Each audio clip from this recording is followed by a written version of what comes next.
Okay, my name is Liz Rohan, and I guess my literacy story, although it seems kind of like a boring story because it's something I told over and over, was how I became to be interested in writing, and that was from being a diarist. And I've actually just written a memoir about this, so I don't know why I'm tongue-tied about a topic, but I began writing a diary. My grandma gave me a diary for Christmas when I was in 7th grade. I remember it was blue, and it had this kind of gold on it, engraving. And that same period when I got the diary was also when I had my very first boyfriend, David Fleming, and he was a year older than me, and he chose me as his girlfriend on the way back from this trip to Toronto. Am I supposed to be looking at you or the camera? Doesn't matter. The 7th and 8th grade math class, advanced math class, took this trip to Toronto, and I was kind of popular that day for some reason, and I was kind of fooling around with this kid named Charlie Tazia, and Dave's friend Ernie, who I knew, tapped me on the shoulder and said this guy wanted my phone number. So, probably that later on, I got a call from Dave, and so it was like 10:30 at night when he called me. So my dad the whole time was like hanging over the shoulder, like screaming at me, like get off the phone. But anyway, he became my topic. Dave became my topic in my journal, and for good or ill, guys became my topic in my diary. So whether or not that's feminist or not, I'm trying to argue in this memoir that I wrote that it's a little more complicated than not being feminist. But that's kind of how it all started. That Dave ended up being my topic, and he was an exciting boyfriend in many ways, but most of it was just because he was older, he was cute,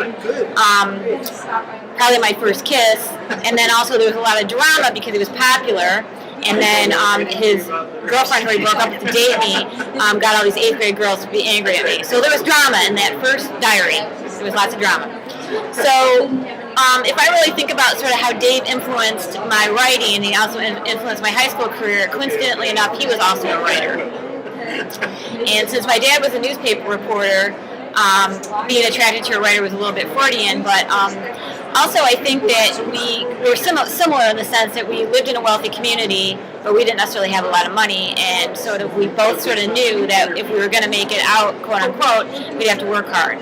Where we lived with people who basically their dad literally owned car dealerships or a tool and die, and so he became my role model.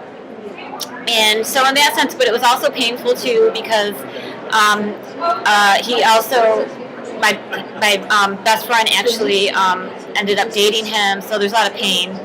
But in any case, this is what was in these diaries, okay, the story of Dave. And I think maybe that's another way to kind of wrap up the story, but years later, so this is in 2006, I was at the the Super Bowl is in Detroit, and I was walking around. They had this Winterfest, and I thought, wow, who would I know who would have tickets to the game? And I thought Dave, because he is a writer for ESPN, and he has these columns called the Phlegm File, which basically is, now see how unfeminist is this? I'm giving you Dave's literacy narrative. so he ended up having this column in high school called the Phlegm File, the Ramblings of Phlegm, and now he has a column for ESPN called the Phlegm File. So basically it's just taking his high school career and just writing about football. So I ended up, and now this is my literacy narrative is going to get a little more serious, but so I thought about him and his column. I composed his column in my head because I know him so well. I know what he's going to say. And I went home and I read the column, and I emailed it to our friend Bill. I said, oh, look at Dave's talking about Detroit, And I went to sleep, and I had a dream, a nightmare actually, about these baby boys. And they were dying one by one on this operating table. So it was this nightmare. And I got up, and I went, and I just happened to check my email just for something to do. And Bill had sent me, isn't that too bad about Dave's son? Dave's son had died, and he had written a memoir about his son died when he was in the womb, basically right before he was supposed to be born. So that kind of freaked me out because I almost had a high school flashback, literally. It's almost like as much as I wrote about it, I didn't remember the feeling of what it was like to have this connection with him. it was like a strong. So fast forward about maybe 4 months later, I was going through my notebooks from graduate school. When I was in graduate school, I didn't keep a diary, and I had jotted off a dream that I had about Dave. And in the dream, he ran up to me with his son, and his son was very sick, and I offered my condolences. And I had the dream in 2001, and that's exactly when his son died. I know. So that was another one of those sort of experiences of remembering this connection I had.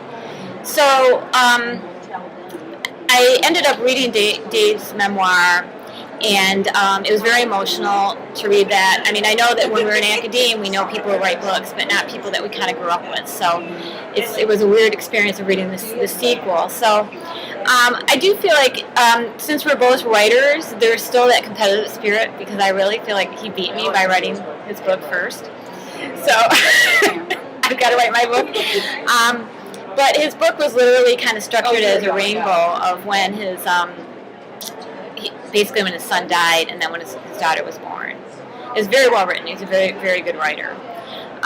So basically, in the memoir I wrote recently that I completed, is I tried to get to the bottom of that relationship between my diaries and writing about guys, and then also my intuitiveness, and how all of those things were sort of a source of strength, but then also a source of pain. And I'm not really necessarily sure about the gender implications of it, but these were my topics, and this is the world that I grew up in. Is that we write about boys. So.